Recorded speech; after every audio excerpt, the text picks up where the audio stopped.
And in that company car, it wasn't my car. As long as it worked, I was fine. But you tended then not to take the same interest in it as if it was your car. And so a warning light would come, you just ignore it. So something would come up and you'd ignore that and you'd keep going. But eventually, of course, when so many warning lights came up, the whole thing would crash and stop. Major overhaul, major repair required. Some of the warning lights in a Christian's life in the success test journey look like this. You lose desire for fellowship and you become isolated. And that's become a real challenge, particularly through lockdown and everything's been on Zoom and online. You know, we can go to church without going to church, can't we? We can get the word, we can see what's happening. But you know what? You will never become complete unless you rub up against other Christians. Unless you connect with them in a ministry activity. Share in a voluntary activity where they test you with their idiosyncrasies and you test them with your quirks. As we learn to get along together, we change. That's how God develops us. And you know what? We then discover that another warning sign comes up. We begin to walk away from conflict around us. Conflicts start happening, all kinds of reasons. We're human, right? Miscommunication, just life. But it's really important that you resolve never to walk away from an unresolved conflict. Even if you think God's taken you on to something else, leave well. Move forward in a wholesome fashion.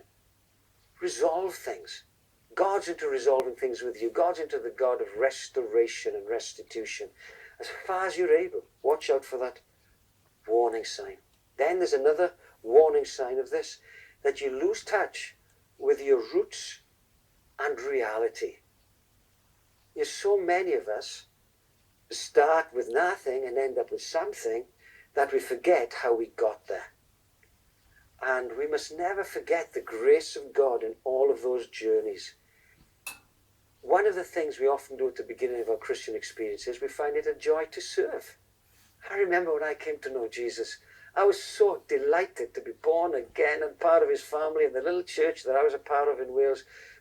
You know, there weren't so many of us, but I was delighted to get involved. There'd be a call out, you know, the grass needs cutting and the lawns need mowing. I'll be there. The building needs painting. I'll be there. Sometimes it was the car park needs tidying. I'll be there. Why? Nobody had to press me or force me. I was just so delighted to be saved. Serving was the outcome. But you know what? As you get busier in life, you think, let somebody else do it. And while your place of serving may change, and the role within the Christian community may differ from season to season, the place of serving should never go away. You have to find a way of making that happen.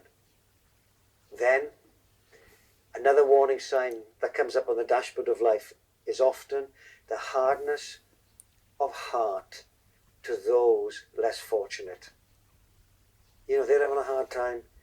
And maybe when you look at their lives, you can think, they made bad choices and foolish mistakes. And it's really easy to become indifferent, especially when you see that. You think, let them sort it out or let somebody else deal with it. But you know what? God wants us to keep our hearts soft and tender. I'm always astonished at the Apostle Paul when I read his epistles and read his letters. Sure, we've read that verse today, right, from Philippians, which I know how to abound. But we know all the difficulties that he went through. The shipwrecks and the beatings and the stonings, the imprisonment. He says in one place, everybody in Asia left me. He knew what it was to be betrayed by his missionary partners on occasions. Yet the incredible thing is, he keeps talking about the lavish love of God and his love for all the saints. God did a remarkable work in that hard-nosed Pharisee when he saved him. And it's no wonder he not only had a great influence in his day, but he's having a great influence in our day, right? And then, this is the biggest danger of all, I think. Offences begin to get a hold of your heart.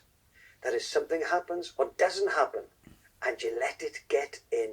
And before you know it, you've got an attitude and an issue with someone or somebody or a family, and then it's not just that offense, you're looking for those offenses. And everything that comes up becomes a further reason why you should be offended. Don't we live in a world of offense? Everybody wants to be offended at the minute, in every place, about everything. And everybody's become so careful what they say and what they can't say. But you know what? God wants us to keep our heart always reaching, always loving, always open. And I know that's only possible by the work of God within us. And then, sometimes, they fail, or we can fail, the success test because we suddenly faced an unexpected setback. You know, everything's going great, and bang! Something hits us without warning.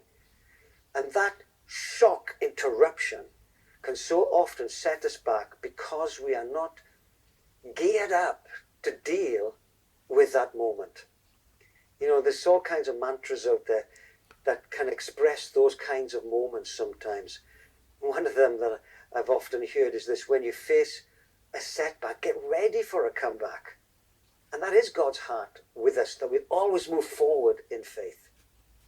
And sometimes when you face a setback when life is good, right, everything's been comfortable, everything's been rosy in your garden, and you face a challenge, maybe somebody's become really sick in your family, or maybe you've just been made redundant, or, you know, maybe something's happened and it's come without warning.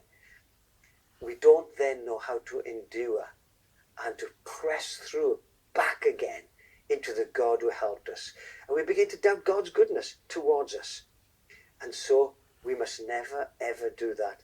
Whether things are good or bad, God doesn't change. He's always good, right? And whether things are good or bad, he doesn't leave us. And here's the thing, even when you have a good day or a bad day, whether you're feeling great as a Christian or not so great as a Christian, he promised he'd never leave you. He'll